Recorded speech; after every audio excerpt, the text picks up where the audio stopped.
हिंदुस्तान दुनिया की वाहिद इंतहा पसंद रियासत है जो सेकुलरिज्म और जमहूरियत के नाम पर बदनुमा धब्बा है। वो अपने क़याम के बुनियादी उसूलों की भी नफी करता है। जात पात के निज़ाम पर सख्ती से कारबंद है। खुद साख्ता, ऊंची जात ब्राह्मण और खश्तरी के अलावा तमाम कौमों और जातों को नीच और अछूत समझा जाता है। पूरे हिंदुस्तान में बिलुमूम और कश्मीर में खास तौर पर बुनियादी इंसानी हुकूक और इंसानियत की तस्लील काबिज भारतीय फौज का वतीरा है। हाल ही में CRPF इंसानियत की तस्लील करते हुए एक कश्मीरी नौजवान को फौजी जीप के सामने बांधकर पूरे शहर में इंसानी ढाल बनाकर घुमाया गया।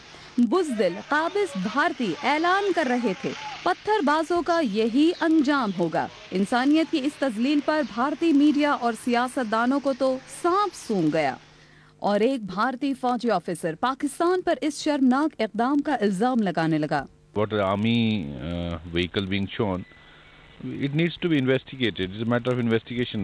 Maybe it is uploaded from fake video from Pakistan. भारतीय फौज के साबिक ऑफिसर ने कश्मीरी नौजवान के साथ की जाने वाली इस तस्लील को देखकर भारत पर वाज़े कर दिया है कि कश्मीर की तहरीक आज़ादी को ताकत के जरिए दबाया नहीं जा सकता। I think that the situation in Kashmir cannot be won by muscle alone. It has to be won by the hearts and by getting down to the people. Kashmir के साबिक कठपुतली वज़ीर आला फारूक अब्दुल्ला ने इसे शर्मनाक हरकत करार दिया है। फौज की गाड़ी के सामने एक आदमी को, जवान को बांधा गया और उसको सारे उन मोहल्लों में घुमाया गया। ये बेहद शर्मनाक और मैं समझता हूँ कि डेमोक्रेसी के खिलाफ सबसे बुरा कदम जो उठाया गया है वो ये था। याद रहे कि कश्मीरी नौजवानों के लिए शहादत बाइस फख्र और भारतीय फौजियों के लिए मौत बाइस खौफ है। कश्मीरी हुर्रियत पसंद नौजवान शहादत की खातिर सूली पर चढ़कर भी अपना सर बुलंद रखते हैं। इसके बरक्स भारतीय फौजियों के सामने जब कश्मीरी नौजवान नारे बुलंद कर रहे होते हैं तो फौजियों के सर खौफ के मारे झुक जाते हैं। भारतीयों और कश्मीरियों के मकसद हयात में वाज़े फ़र्क है। कश्मीरियों का मकसद हयात आइंदा नस्लों की बका और आज़ादी के लिए गाजी या शहीद होना है। भारतीयों का कब्जा बरकरार रखने के लिए कश्मीरियों की नस्ल कुशी, उनकी कत्ल गारत नाजायज और इंसानियत सोज अहकामात की तामील और नौकरी बरकरार रखना है। इन जालिम फौजियों का ज़मीर उन्हें झंझोड़ता है। इसी वजह से वो जहनी मरीज बन चुके हैं। अपने अफसरान को गोलियां मारकर हलाक कर रहे हैं, खुदकुशियां कर रहे हैं, नौकरियां छोड़कर भाग रहे हैं। कश्मीर की बेटी शहला कश्मीरियों पर मजालिम के बारे में कहती हैं।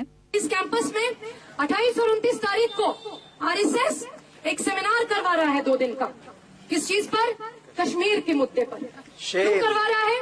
क्योंकि कश्मीर के मुद्दे पर मोदी बोल सकते हैं, राजनाथ सिंह बोल सकते हैं, प्रवीण तोगड़िया बोल सकते हैं, योगी आदित्यनाथ बोल सकते हैं, लेकिन कोई कश्मीरी नहीं बोल सकता।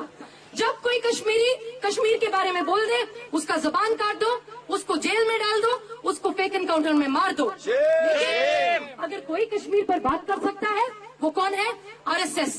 और मजे की बात है, इस बात को भी जरा दिल्ली पुलिस रिकॉर्ड कर ले अपने इसमें कैमरा में, जो हैंडीकैम इनको दिए गए हैं, जो खिलौने खेलने के लिए इनको दिए गए हैं हमारे टैक्स के पैसे पर, उससे जरा रिकॉर्ड कीजिए कि RSS के सेमिनार में इंद्रेश कुमार को बुलाया जा रहा है। इंद्रेश कुमार कौन है?